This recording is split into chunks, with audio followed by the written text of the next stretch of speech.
If you're anything like me, you spend a ton of time hunting for Serum presets and then tweaking them until they sound like shit and you have to start over. Recently, while fucking up a Serum preset like this, I stumbled across a neat way to thicken up your patches that I wanted to share with you all. It's the Serum Reverb filter, and you can slap it on almost any patch to make it sound instantly thicker. Just take a listen.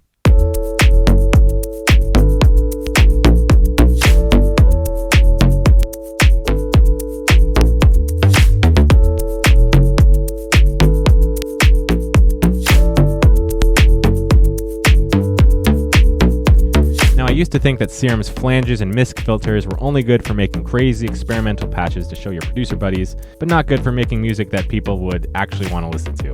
But I've been finding that the reverb filter is a neat exception to this rule. If you drop the cutoff too low, you do end up in experimental sound design territory. But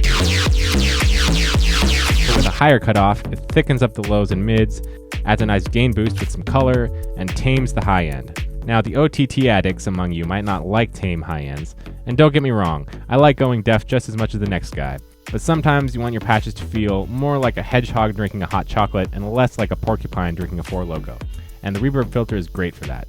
The best part is you can throw it onto a wide variety of tracks, and more often than not, it'll make things sound instantly better. I found it works particularly well for bass patches, but you can also add it to leads, pads, or even drums and vocals in some cases. I'd love to tell you more about how the reverb filter works, but I honestly don't really know. The manual is no help since it just has a gaping hole where the description should be. Synth Jesus himself, aka Steve Duda, says it's a combination of delays / feedback / mixing the dry signal, and is based on the Freeverb algorithm. But there are loads of other Freeverb plugins out there, and none of them seem to do quite what the Serum reverb filter does. So I can't really tell you how it works, but I can at least show you what it does.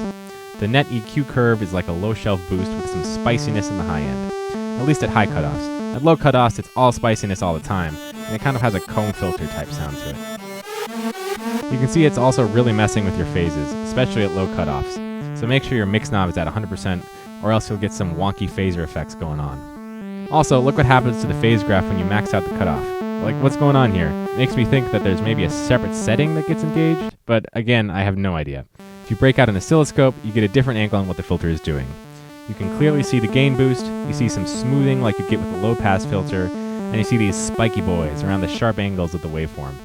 So it's kind of low shelf boosting your audio while adding a bit of extra fun at the high end. So the next time you're disemboweling a Serum preset you found on Splice, or failing miserably at making a Serum patch yourself, consider throwing a reverb filter on, and maybe you can make things suck just a little bit less. Because if every day we can make our music suck a little bit less, then maybe one day we can make music that doesn't suck at all. Sorry, couldn't keep a straight face. Anyways, that's all I've got. If you like this video, please like the video. If you want to see more videos like this, consider subscribing. Thanks, and see you next time.